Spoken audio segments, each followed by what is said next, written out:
Assalamualaikum warahmatullahi wabarakatuh. Selamat pagi anak-anak semua. Kita sampai kepada materi selanjutnya. Yang kemarin kita itu sudah sampai materi pada asal-usul nenek moyang bangsa Indonesia. Kita sampai pada materi kehidupan awal masyarakat Indonesia. Standar kompetensi menganalisis peradaban Indonesia dan dunia. Kompetensi dasar yakni menganalisis kehidupan awal masyarakat Indonesia.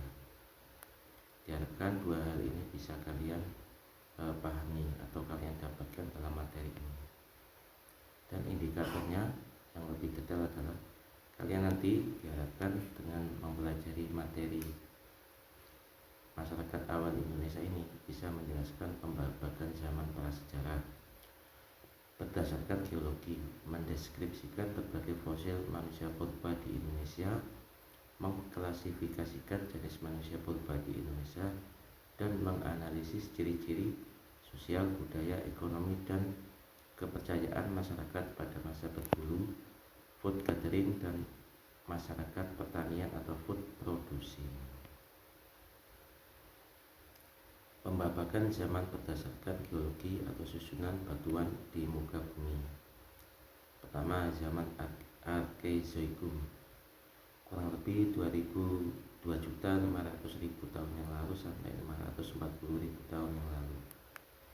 Ini belum ada tanda-tanda kehidupan, keadaan bumi belum stabil, kondisi bumi dan udara masih panas. Zaman Paleozoikum, 540.000 tahun sampai dengan 245.000 tahun yang lalu. Diperkirakan mulai ada makhluk hidup, yaitu makhluk hidup bersel satu atau mikroorganisme. Mungkin di mapel biologi di SMP kalian pernah mendengar makhluk bersel satu, Euglena viridis dan Euglena fragilis. Nah, mungkin seperti itu. Zaman ini disebut zaman primer atau zaman pertama. Nah, ini 3, zaman Mesozoikum, 245.000 tahun yang lalu hingga 245 juta tahun yang lalu sampai 65 juta tahun yang lalu. Diperkirakan mulai hidup binatang-binatang amfibi dan reptil.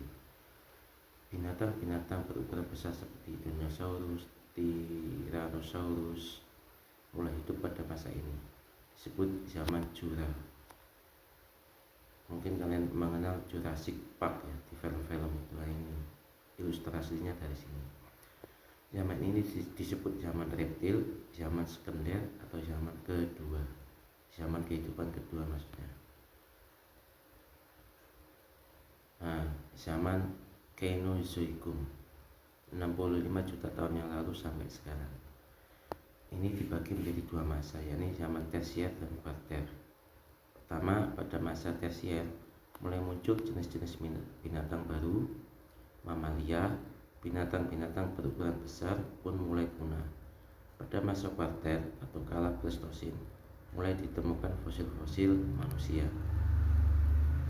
Manusia purba adalah jenis manusia yang hidup jauh sebelum ditemukan tulisan, memiliki volume otak yang lebih kecil dari manusia modern, hidup berkelompok dan mengandalkan makanan dari buah-buahan, dedaunan, dan binatang buruan. Hidupnya masih sederhana dengan alat-alat yang sederhana pula. Ya, volume otaknya lebih kecil ya manusia purba daripada manusia zaman sekarang yang relatif lebih besar. Satu, manusia purba di Indonesia. Satu, Meganthropus paleojavanicus, artinya manusia Jawa tertua yang bertubuh besar, mempunyai ciri berbadan besar, kening menonjol, tulang pipi tebal, rahang besar dan kuat. Makanan utamanya adalah tumbuhan dan buah-buahan. Hidup dengan cara food gathering atau mengumpulkan makanan. 2. Pithecanthropus erectus, artinya manusia kera yang berjalan tegak, sering dihubungkan dengan teori evolusi dari Darwin. Memiliki ciri bentuk geraham besar, rahang kuat, tonjolan kening tebal, bagian belakang kepala tampak menonjol, tulang paha menunjukkan berjalan tegak. Mereka hidup dengan cara food gathering dan berburu. 3. Pithecanthropus erectus. Mojokertensis artinya manusia kera dari Mojokerto. Memiliki ciri bentuk kening menonjol, tulang rahang kuat dan geraham yang cukup kuat, tulang tengkorak cukup tebal, bentuk fosil tengkorak lonjong.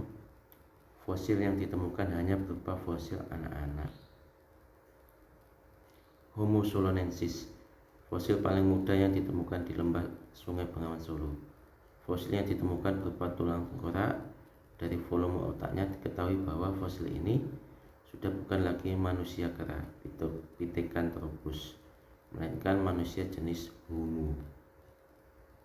Homo wajakensis, fosil ditemukan di desa Wajak, Tulungagung. Fosilnya ditemukan berupa tengkorak rahang atas, rahang bawah, dan tulang kering, serta tulang paha. Memiliki tingkat kesempurnaan lebih tinggi daripada Pithecanthropus erectus. Homo sapiens memiliki bentuk tubuh yang sama dengan manusia sekarang, tetapi masih memiliki kehidupan yang sangat sederhana, hidup mengembara atau nomaden. Masa berburu dan mengumpulkan makanan. Ya, ini ciri sosialnya. Pada umumnya tinggal di gua-gua, kehidupannya sangat tergantung pada alam, sering berpindah-pindah atau nomaden. Terdapat pembagian kerja, laki-laki berburu, perempuan mengumpulkan makanan serta meramu. Hidup dalam kelompok kecil dan memiliki pemimpin. Itu gambarnya ya. Ini masa berburu dan mengumpulkan makanan atau food gathering. Ciri ekonominya, berburu dan mengumpulkan makanan, sangat bergantung pada alam, terdapat pembagian kerja. Masa berburu dan mengumpulkan makanan, ciri budayanya atau food gathering ini, peralatan dari batu, kayu, tulang, dan tanduk. Seni lukisnya, lukisan di dinding berupa cap tangan, terutama menggambarkan kegiatan mereka dalam berburu. Itu gambarnya ya, alatnya tadi. Itu gambar lukisannya, sebelah kiri dan sebelah kanan gambar alat kapak yang terbuat dari batu ya, batu yang dipegang itu ya. Masa berburu dan mengumpulkan makanan atau food gathering, kepercayaannya adalah animisme, percaya pada haro dan arwah nenek moyang. Dinamisme, percaya pada benda-benda yang punya kekuatan magis. Lukisan-lukisan di gua atau gambar orang dan gambar tangan juga berhubungan dengan kepercayaan. Penguburan atau jenazah, ini fosilnya batu yang disebut dengan kubur batu atau dolmen ya.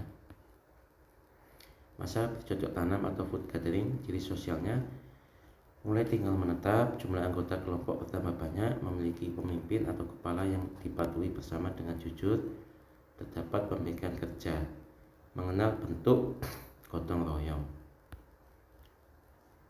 Masa bercocok tanam atau food gathering, ciri ekonominya, bercocok tanam dan penjinaan hewan-hewan tertentu seperti anjing, ayam, mungkin juga kucing ya.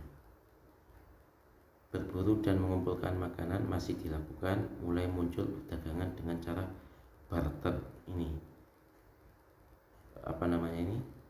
Batu-batu atau kepingan kerang, kulit kerang ditukarkan dengan ikan.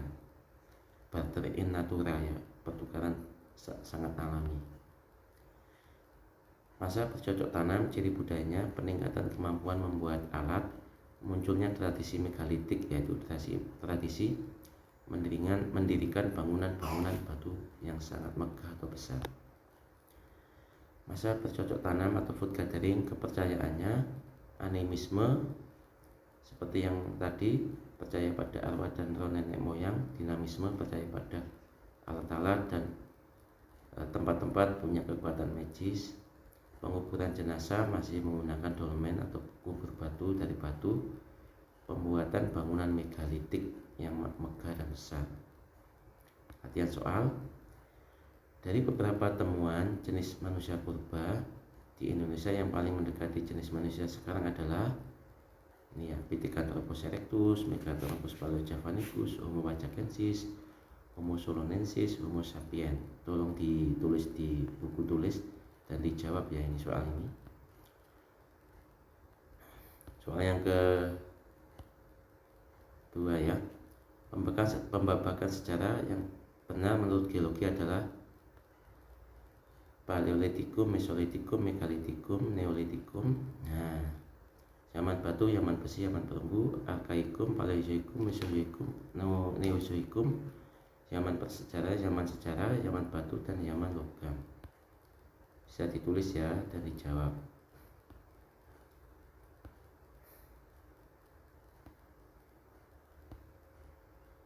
Ciri utama kehidupan masyarakat pada masa bercocok tanam adalah memiliki tempat tinggal tetap, tinggal di gua-gua, mengumpulkan makanan di hutan, bercocok tanam di ladang, dan mengenal perdagangan. Lukisan yang terdapat di gua-gua peninggalan manusia prasejarah pada umumnya melukiskan kehidupan berburu dan bercocok tanam, kehidupan petani dan peternak, kehidupan sosial dan ekonomi, kehidupan budaya dan ekonomi, dan kehidupan budaya dan sosial. Nah, silakan ditulis ya dan dijawab.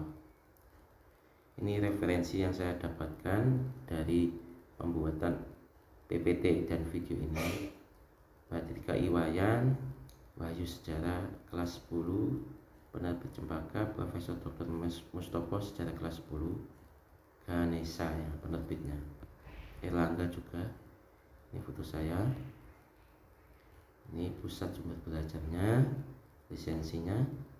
Good luck, selesai. Kurang lebihnya saya mohon maaf apabila ada salah kata yang menyinggung perasaan dan kelebihan dari Allah, kekurangan dari saya. Wabillahi taufiq wal hidayah. Wassalamualaikum warahmatullahi wabarakatuh.